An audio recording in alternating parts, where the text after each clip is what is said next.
Body energy. The mother spoke once of the body being like a fortress, a strong shelter protecting you against enemy attacks. The forces that are around, roaming in the open spaces, the forces of physical and even moral disruption. The ancients used to refer to the body as a walled city, the gates of which are to be carefully guarded. It is also compared to a temple, a firm structure wherein God is to dwell, which is to be kept always clean, trim and tidy. The body itself was worshipped as a holy thing, almost as a divinity, by certain schools of spiritual discipline. These are, so to say, various dimensions of the body. One more, somewhat of a different category, may be added. The body is a battery, an accumulation of energy and consciousness, of energy consciousness.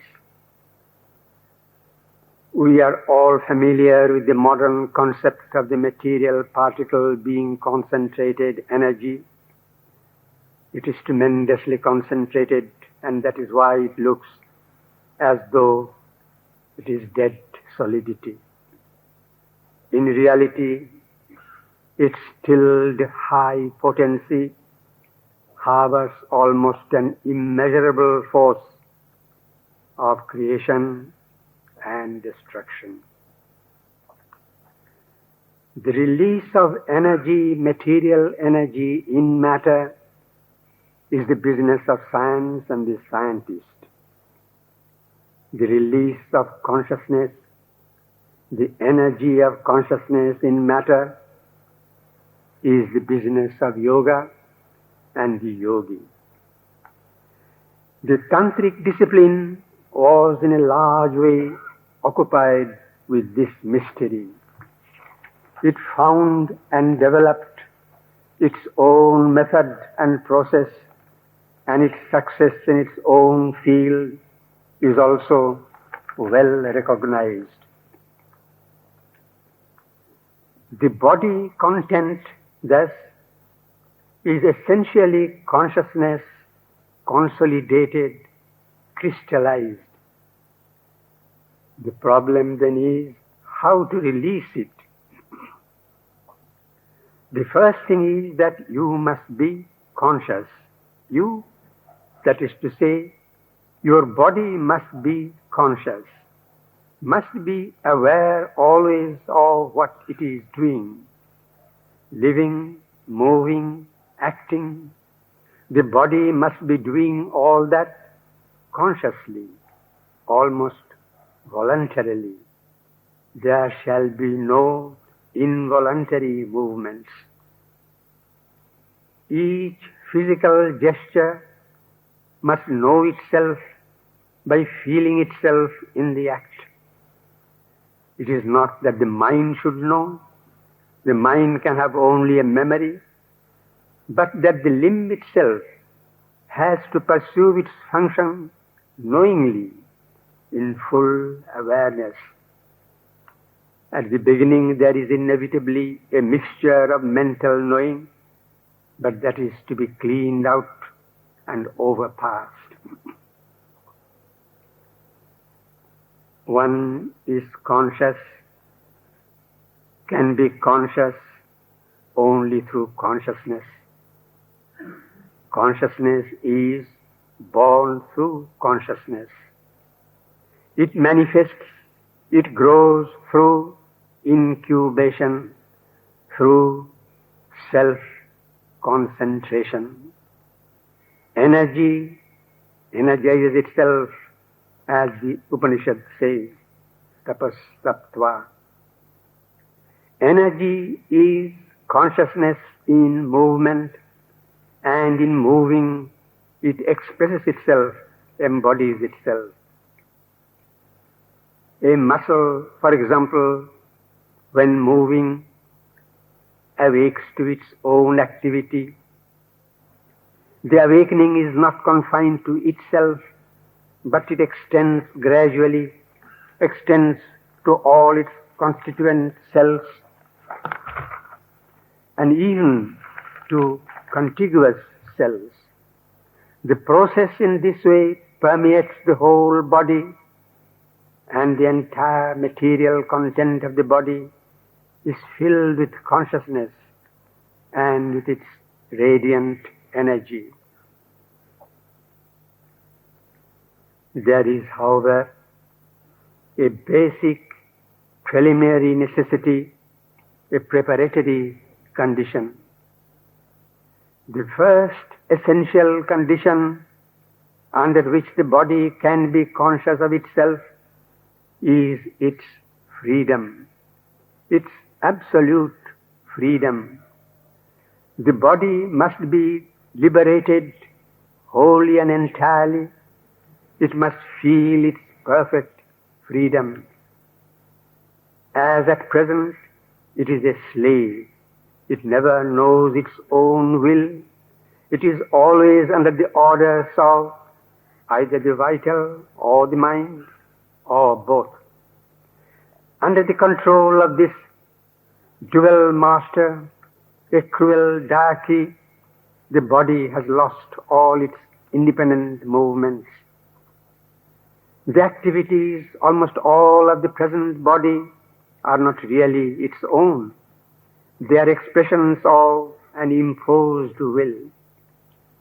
In order to have and to be aware of its own will, the body must be freed from its alien imposition, and as soon as it gains its freedom, it will know itself, learn its own movements. It will gradually shred off all the wrong and distorted movements which form its present habits. We shall find that in itself the body is a sane entity, and it is not in need of many things that have been suggested to it or instilled into it by forces that are outside it. Outside it, almost foreign to it, the mental and the vital forces. The liberation will bring to it automatically the awareness of its own self. It will become, that is to say, conscious of itself, and this consciousness will bring with it a pure and fresh energy, which is that of its true self. As in the case of a subject nation, the very fact of liberation brings to it the energy of self-consciousness and an exhilarating delight in its expression of the newfound selfhood. Even as also in the case of the individual human being, when he is freed from serfdom and slavery and bondages, he attains, realizes the dignity of self-consciousness and self-power. Even so, the material body becomes illumined with its freedom and rejoices in its power and energy to express its own truth.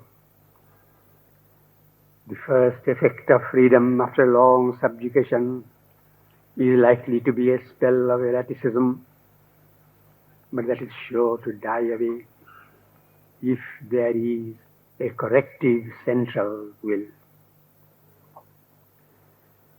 The body movements in the animal are more authentic and truthful, for they are not subsidized and suborned by the vital and mental injunctions, and they are more ordered and controlled, not subject to idiosyncrasies that sway the human character. they are more free and more natural. The same essential freedom and authenticity and purity shall belong to the body natural of the highest mode of being and consciousness.